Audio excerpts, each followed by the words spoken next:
It's basically like Florida North. Half the people there are from Florida, and all these they're beautiful communities, and it's not humid, so you can see why people do it. Now, a lot of Floridians, by the time Labor Day comes, they do come back to Florida. If this had happened in August, there would have been tens of thousands of Floridians, but there's still Floridians there. And so we want to make sure that we understand the storm had impacts far beyond our borders, and it's impacting Floridians in the North Carolina and Tennessee mountains. So we launched this weekend Operation Blue Ridge. This is a multi-state agency response, including the Division of Emergency Management, our Florida State Guard, our Florida National Guard, our Department of Transportation, a Fish and Wildlife Commission, and Florida Law Enforcement Coordination Task Force to go up and to effectuate rescues of people who are not able to get out of those areas. And what's going to happen is they don't have a lot of power to restore that. I don't know how they're going to do. It's hard to get supplies in. The only way really is by air in some of those places. And so just like we did when October 7th happened and Floridians were caught up in the Israel-Hamas war, just like we did when Haiti started going even more haywire than normal, we authorized rescue missions to be able to bring people back to the state of Florida. So we are doing that now in the state of North Carolina. If you have Floridians that need help and need evacuation, you can go to floridadisaster.org/Operation Blue Ridge. floridadisaster.org/Operation Blue Ridge. We have Chinook helicopters that are available. Now, those are bigger birds, and so you got to have a place to land it. Some of these areas may be even tighter than that, and so we'll be using other assets to be able to maybe get into some tighter areas to be able to bring some people to safety. So Operation Blue Ridge, go to floridadisaster.org/Operation Blue Ridge. I want to thank everybody that's been involved in this response. Obviously, we've got a lot more to do, but people have worked around the clock. The response has been very efficient and effective, and we're going to continue to do all we can to help the people, not just here in Taylor County, but throughout the state of Florida and beyond. Okay, Kevin Guthrie, Division of Emergency Management. Thank you, Governor. I want to thank the Governor for jumping into action when we knew this storm was coming, and for continuing to stand alongside not just the Florida Division of Emergency Management, but the many agencies, nonprofits, and state agencies, local agencies that make up the state emergency response team. Governor, it's because of your leadership that we're able to get this job done and do it very effectively and efficiently. As of this morning, the state emergency response team has completed nearly 1,000 missions, and we're working on nearly 2,000 more. Urban search and rescue teams will finish all operations in Florida today. And I want to thank, and I want everybody to thank, just in a round of applause in a second, to the men and women, the urban search and rescue teams, but also Florida Fish and Wildlife Special Operations, as well as district personnel, the Florida National Guard, Florida Highway Patrol, Major, I see you back there, and the many Palm Beach counties here, incident management team, all of those first responders that have come here and helped us out, leaving their families behind. I just wanted to say thank you, and we appreciate every one of you. Many loved ones are still disconnected, and we want to continue to preach. If you're disconnected and you need to reunify, call the American Red Cross reunification line at 1-800-RED-CROSS. That's 1-800-733-2767. There's a lot of debris left from this storm, and it is essential that when we clean up, you can help us expedite that if you will separate your debris into specific piles.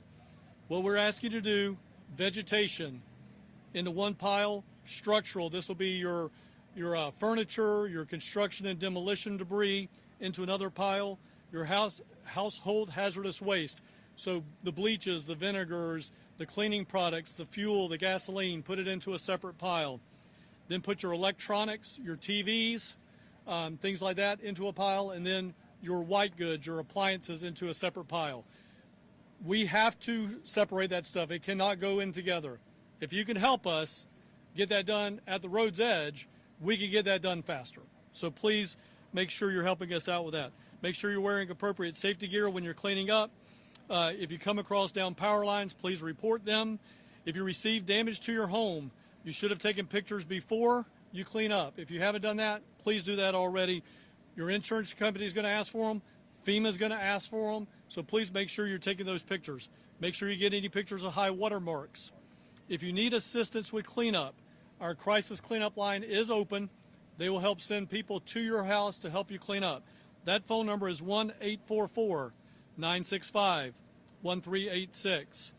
844-965-1386. Do not get wrapped up with anybody that looks sketchy and is trying to get cash money from you. There are a lot of uniforms and badges around this town right now. If that happens and you think you need to report it, go ahead and report it. Any of the men and women of the State Emergency Response Team, that includes all of our state agencies, our Florida National Guard, our Florida State Guard, your local law enforcement, make sure you're reporting that.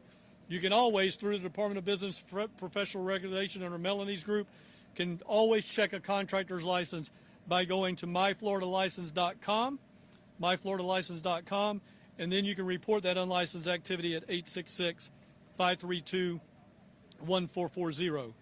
Again, 866-532-1440. We have 30 points of distribution that are open today. The Leon County ones, because I know we're in that media market right now, the Leon County ones will close today at close of business. So we will be going down, but they have shelf-stable food, water, and other items that you may need. I know that many of you do the right thing and you have a preparedness kit, and you've gone through everything in your preparedness kit. So if you need more food and water, you can go to a point of distribution and get that and replenish your kit right now. So please make sure you're doing that. Individual assistance is available for residents of 17 counties that the governor enumerated earlier. You can get signed up at one of 3 locations. Visit disasterassistance.gov, download the FEMA app, or call 1-800-621-3362. Our state assistance information line is still taking calls 24/7. If you need information, all the information I just dumped here, you can go to one location and get all of it. That's our state assistance information line at 1-800-342-3557. For a full list of resources, please make sure you're going to floridadisaster.org for updates. I will also say we, the Florida Division of Emergency Management, have people here on the ground.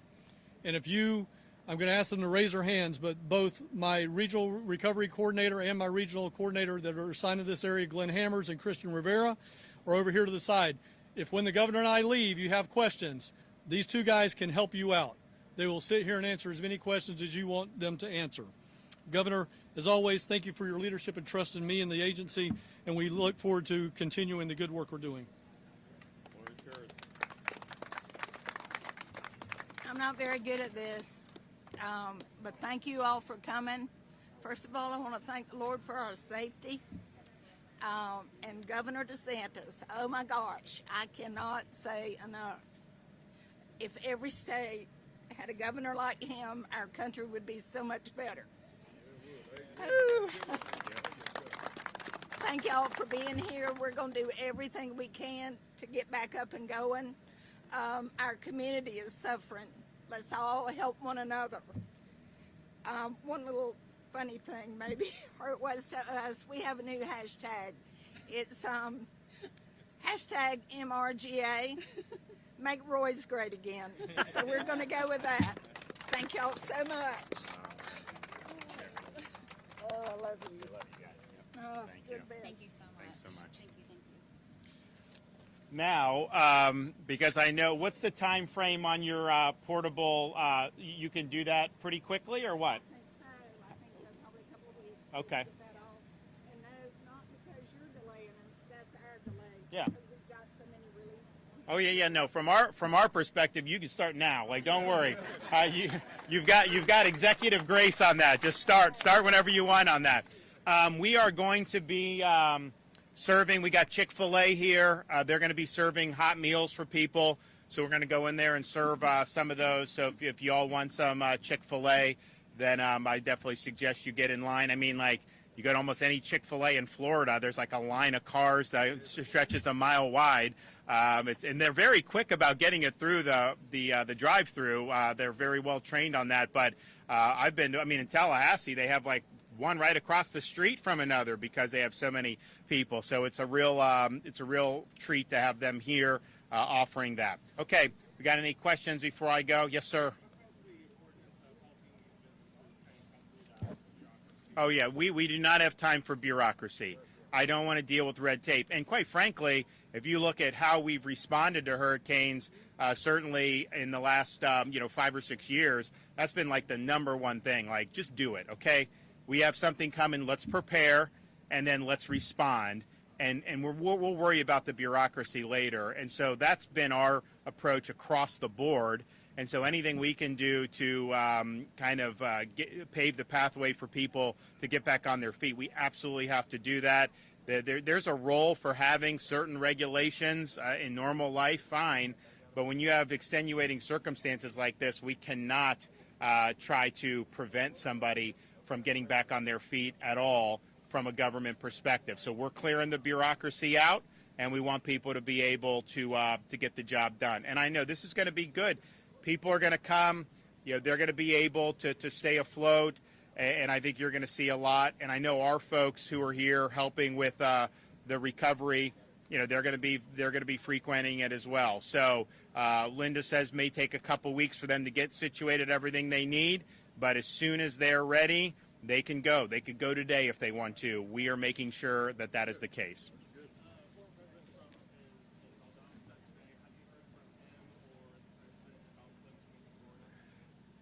I was in the air when President Joe Biden called, so I wasn't able to talk to him yesterday. What I would say is Florida, we have it handled.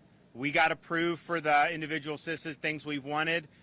We have what we need. Now, obviously, there may be additional things that we'll ask for in the future. It depends on how things shake out. But I think most of the effort should be in Western North Carolina right now because you still have active rescues that need to take place. I mean, just think about, it's almost like if this area were totally cut off and every road was destroyed and all this, but you can still get places by boat. There, you can't do that. You're in, and I just think they should really, the federal government should focus on that. We're running rescue flights. We're happy to do it, but I know the federal government has more assets than the state of Florida has, so there should not be anybody left behind in those communities.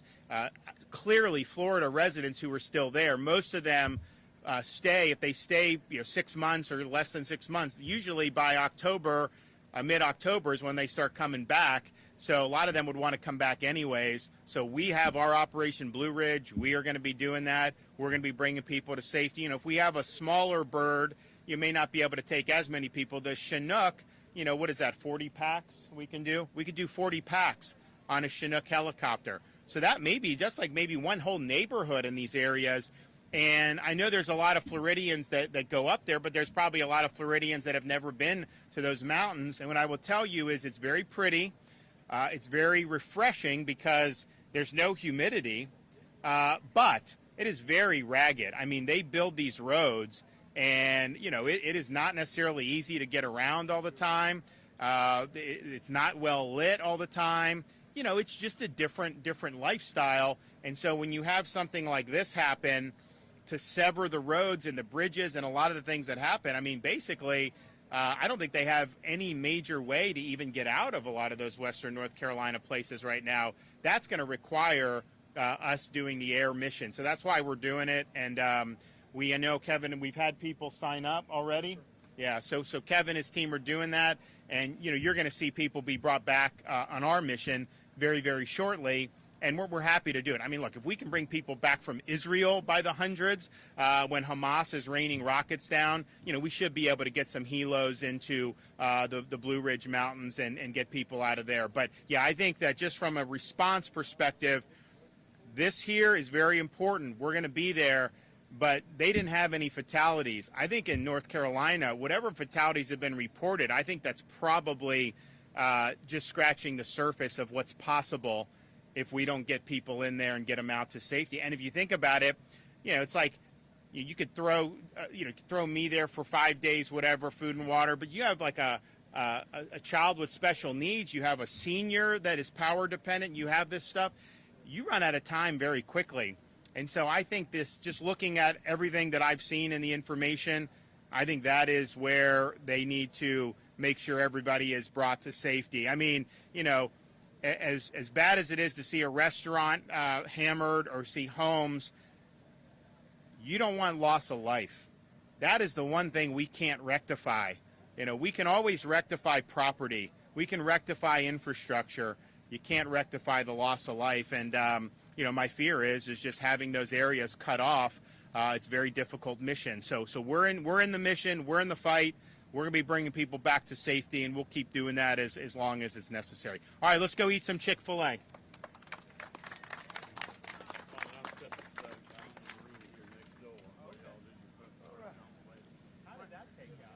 in the pickup truck.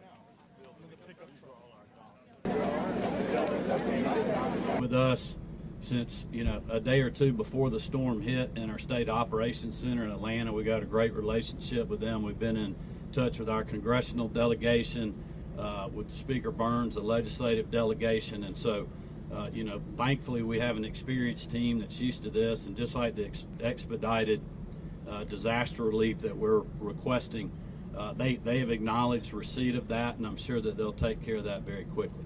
Director Stallings, for people who want to find these distribution pods, what's the central location to find that information? You can go to our website at gma.georgia.gov, and the question that was asked is how do you find our location and find those shelter sites. If you go to gma.georgia, spelled out, .gov, then there's a special website for Hurricane Helene. Under there, it's got every shelter location, every pod location, every food distribution, water distribution locations. They're all found there. Director Stallings, previous storms we in Georgia always get great mutual aid from Florida, South Carolina, North Carolina. Our strongest partners are suffering as much as we are. How much did that impact our ability to get mutual aid, and how are we filling that gap? We went further, faster. So we've brought it in from Texas, we've brought it in from New Jersey, we've brought it in from Missouri, we've brought it in from Maryland, we've brought it in from Montana.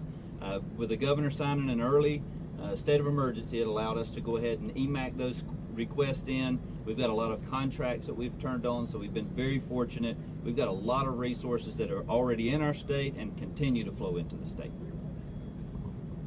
I just know too, a lot of our counties as well as the state, like DOT's got private sector companies. I know some of them are out there watching the press conference right now that you know, have contracts with local governments, also with the Department of Transportation. So we got a lot of private sector contractors.